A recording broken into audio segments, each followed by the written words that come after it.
Consistency matters, if not for the purpose of creating all the same flies and have a pretty box, then to be able to predict what you're going to do next with your next fly and to be satisfied with your results. Let's talk about something. It's called domino effect. When you do something even simple as this Perdigon fly, whatever you do at the beginning, at the middle, at the end, is going to influence whatever you are doing next. So if you make a mistake at the beginning, that mistake will usually show up at the next step. And if you make more mistakes will show up at the very end product. To avoid that, from the very beginning, we need to think and purposefully make our flies. Now, let's start with materials for this one. For the materials, I'm going to use a rather large hook. It's Hanak. It's 130 barbless model in size 14. I'm saying large because for the Perdigon flies, I would rather use something like 16, 18 or 20.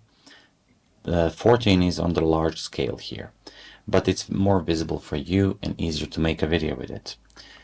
Apart from the hook, I'm going to use the extreme light purple floss. Let me just show you. Well, not very visible yet, but yeah. But you can use any kind of floss material because it lays flat more easily than anything else you can get, usually.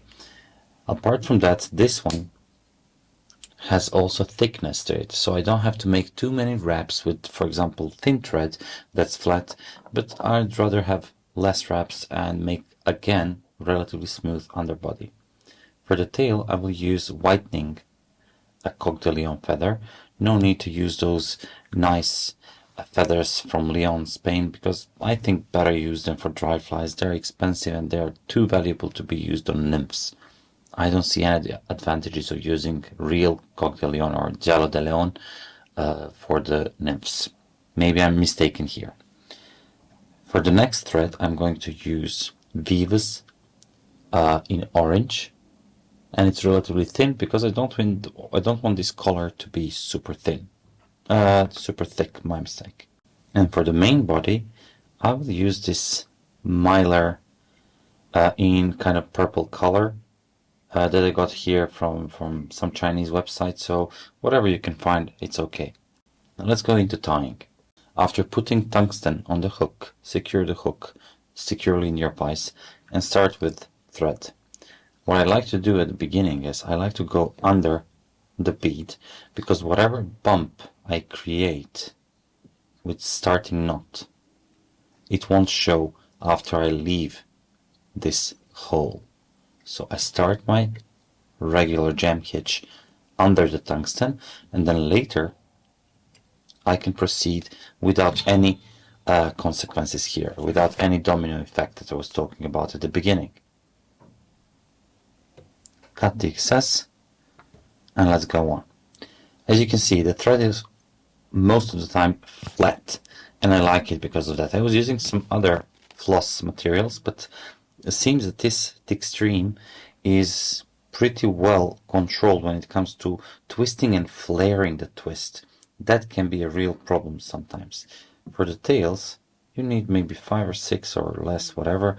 It's up to you, but because I'm using just tips, I'm not very concerned. So I'm aligning the tips, holding them firmly, pulling the rakis out, and I'll get them aligned. Now here, I'll just measure approximate length and then go around. Keep it on the top. So instead of applying pressure all the way around the hook and pushing the materials on, you can go around the hook gently and then up, pull upwards. Then around the hook gently and pull upwards. That will apply pressure. As you pull up, the previous wrap will pull down on your materials without torquing and pushing them away around the hook. This is also the time to apply and add this mylar. I will apply it on the far side, and I will explain to you why. Okay, I'm having firm wraps here, building up taper as I go. And as I go, I'm introducing the clockwise twist in my thread. So to eliminate that, I'll just anti-clockwise spin the bobbin holder anti-clockwise and have it flattened. Now you can choose to cut this at the beginning or at the end or now or whatever, but yeah, you need to cut those buttons. And here there's a trick to it. As you will see, I'll just pull this bead a little bit upwards and I'll make it eccentric. So if I keep it like this, it's centered on the hook shank and closes the gap slightly. If I push it like this, it goes off center and it opens the gap a little bit. It may contribute to better hookup rate. To keep it in place, I'll just make a round and then pull. As you can see, my thread goes to the right, so I'm pulling towards the hook eye and I'm applying the thread wraps in the same spot just to make a small thread dam here, and then I'll continue making my nicely tapered body. Now you can stop here because this is already nice and tapered, but some prefer those bodies to be a little bit more chunkier. I don't think it will make your fly sink much more slowly than the very slender profile, but it does look kind of cool when it has this more abrupt and heavy taper. So I'm controlling the thread now, and I'm trying not to have this splay too extreme. And as you can see, flat thread is allowing me to have better control and place those wraps intentionally. Now I don't want to make any whip finish here because I have another thread to catch everything, and I intentionally created this indent, this gap over here, because whatever I do here, I'll hide it in that indent. Okay.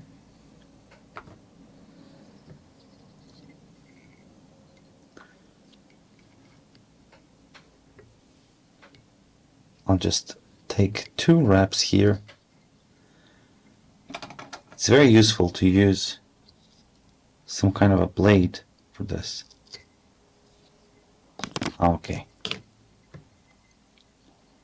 Now, overlapping, not overlapping, but you do it with clean hands, because if you have greasy hands, your UV gel, UV glue, whatever you call it, resin, will actually won't adhere very well to the material under.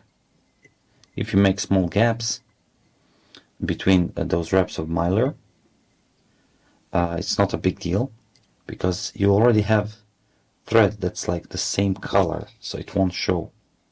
And this mylar is already semi-translucent, so it's quite difficult to see whether I have a gap or not, believe it or not. I pushed a little bit those tails, but yeah, they were not perfectly centered. Well, I'll figure out during the video where I made that mistake. Now, wrap here at the end of the orange part, and then in front, and in front, and in front. So going forward towards the eye, that's the way how to make a whip finish knot.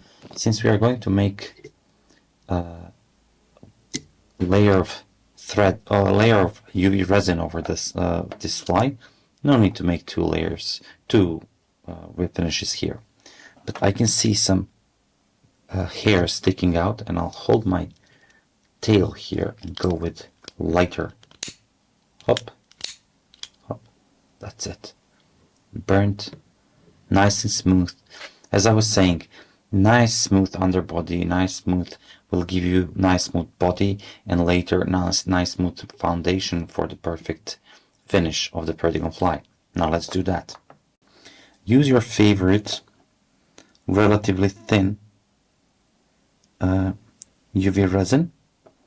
Take a drop. The one that I have is a little bit thicker than what I would generally use. I have it for a long time, so yeah. What you can do, and I tried it, you can actually put some, put it for a couple of minutes in hot water, and it will kind of soften, become more liquid again. So as you will notice, I'm making this taper from the tungsten along the body. So I'll add all these big drops here and just pull them down towards the tail. That's it.